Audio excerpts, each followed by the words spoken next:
Bonjour à tous, je suis Lucie Fernbach-Lena, co-responsable du pôle réhabilitation et sanctuarisation avec le docteur Tsumbo de l'association Save Gabon Primates au Gabon.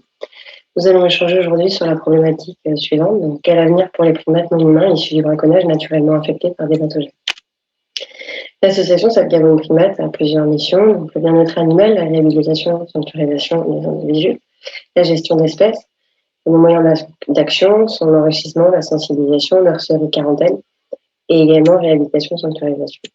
Aujourd'hui, c'est particulièrement ce qui va nous intéresser parce que l'association Save Gabon Primates œuvre pour la réhabilitation des orphelins, ça existe sur le territoire gabonais depuis plusieurs années. Mais on se rend compte que le nombre d'individus naturellement infectés dans le milieu naturel augmente, ce qui soulève plusieurs questions en matière de réintroduction et de conservation. Comment concevoir du coup la réhabilitation de ces primates? Donc après la saisie, les animaux sont placés en quarantaine.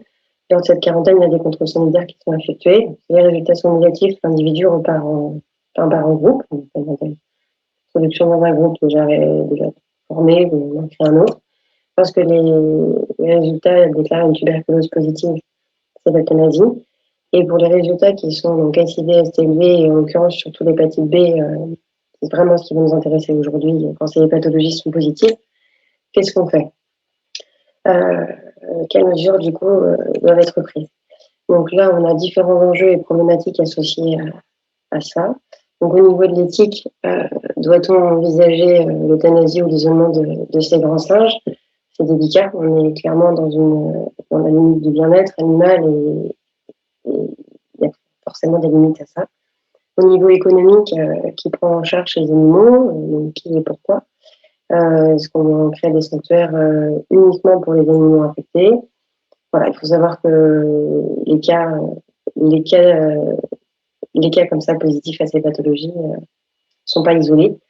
Au niveau sanitaire, est-ce qu'on peut envisager la réintroduction de ces primates? En soi, pourquoi pas? Après, c'est un paradoxe éthique. L'homme ne veut pas être la cause de contamination et de développement de pathogènes dans le milieu naturel, mais est-ce qu'on a aussi le droit de décider pour ces animaux qui sont issus d'un milieu contaminé? Donc, c'est un peu un paradoxe aussi. Après, sur le long terme, euh, est-ce qu'on vide la forêt pour remplir des facteurs d'animaux contaminés? C'est aussi une question importante.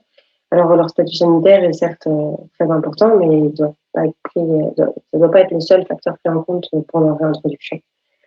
Et il faut aussi définir les risques pour la santé animale et publique, parce que c'est primordial. Au niveau de la conservation, comment concilier la considération pour l'existence individuelle des primates et la gestion de l'environnement? Il y a clairement une augmentation des cas, ce qu'on disait un peu plus haut, et la proximité avec l'homme augmente de plus en plus.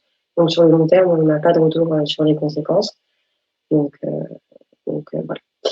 Alors pour illustrer tout ça, je vais vous présenter une vidéo de deux cas qu'on a au centre de primatologie. La vidéo est commentée par le docteur Barthélemy Gomboy, du coup président de l'association. Bonjour, je suis Barthélemy Gomboy, vétérinaire chef de service au centre de primatologie du CIF et par ailleurs président de l'association Save Gabon Primates qui a pour mission de saisir les primates détenus en captivité dans des foyers gabonais et leur donner une deuxième vie en les réinsérant dans les milieux naturels, dans les parcs ou les sanctuaires. Cette vidéo est un appel d'aide pour deux cas que nous avons au centre. Nous avons deux chimpanzés qui ont été saisis par le ministère des Eaux et Forêts en collaboration avec notre association, le centre de primatologie du CIF, pour les réinsérer dans les parcs. Sauf que durant les contrôles sanitaires de routine, ils ont été contrôlés positifs en hépatite B. Et suivant les recommandations internationales, on ne peut réintroduire dans un milieu naturel un animal qui a été contrôlé positif pour certaines maladies. Et donc ces deux chimpanzés sont pour l'instant au CIF. Il s'agit de Zita qui est une femelle de 13 ans et Michael qui est un mâle de 8 ans. Donc pour l'instant, ils sont en volière dans notre environnement, mais sauf que nous, l'objectif ultime, c'est de leur redonner une vie. Donc c'est un dilemme, parce que notre objectif en saisissant ces animaux, ce n'est pas de les conserver au centre, mais c'est de leur donner une vie sociale en réintroduisant dans la forêt, en milieu naturel. Donc cette vidéo a été un appel au centre qui pourrait leur offrir un cadre de vie au centre qui pourrait avoir dans leur milieu des animaux hépatites B pour que qu'ils ne soient pas en captivité, qu'ils ne restent pas dans une cage, mais plutôt qu'ils aient une vie sociale. Si vous avez des possibilités, si vous avez des solutions à nous proposer, merci de nous contacter sur notre page Facebook Save Gabon Primates, sur laquelle vous pourrez trouver toutes les coordonnées pour qu'ensemble nous proposons une solution et un avenir à celle du chimpanzé. Merci beaucoup. Voilà. Donc, pour conclure, au